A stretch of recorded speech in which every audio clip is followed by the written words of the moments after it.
Hello everyone, তোমাদের সামনে একটা লং ভিডিও নিয়ে চলে আসলাম। দেখো, পাশের বাড়ি আমার ভাগনা বউ তার মাকে পা ধুইয়ে দিচ্ছে। মানে ওদের বাড়িতে আজকে গরু আসছে, তাই গুরুদেব বলল যে শাশুড়ি হয়েছে বড় তোমাদের গুরুদেব, তো ওদেরকে আগে পুজো করে নাও।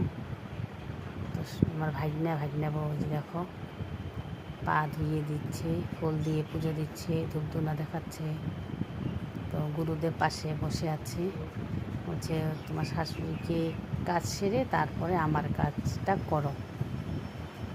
তো বন্ধুরা, তোমরা দেখতে থাকো পুরো ভিডিওটা। এখন আসবে বড় বৌমা আর বড় ছেলে। তো দুই ছেলে দুই বৌমা দুজনেই করছে শাশুড়ির কাজটা, পা ধুয়ে দিচ্ছে, ফুল দিয়ে পুজো দিচ্ছে, ধূপধুনো দেখাচ্ছে।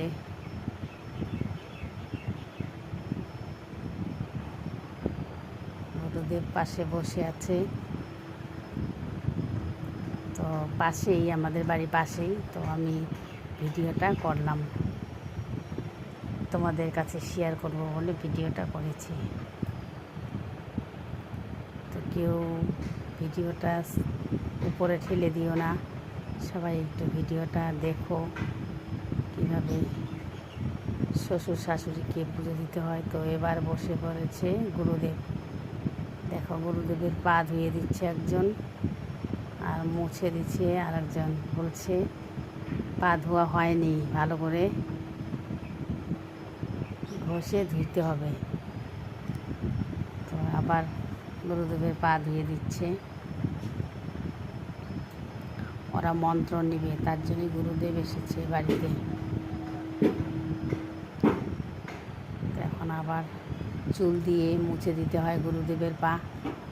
কত নিয়ম দেখেছো বন্ধুরা? গুরুদেব আসলে অনেক নিয়ম নিষ্ঠা করতে হয়।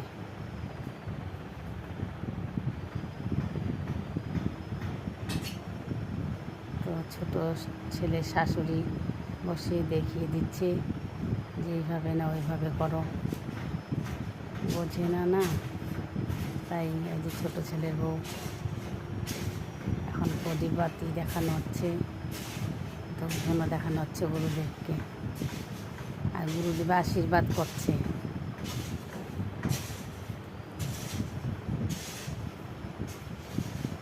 তো বন্ধুরা, সবাই একটু আমার ভিডিওটা লাইক কমেন্ট শেয়ার করে দিও ভালো লাগলে।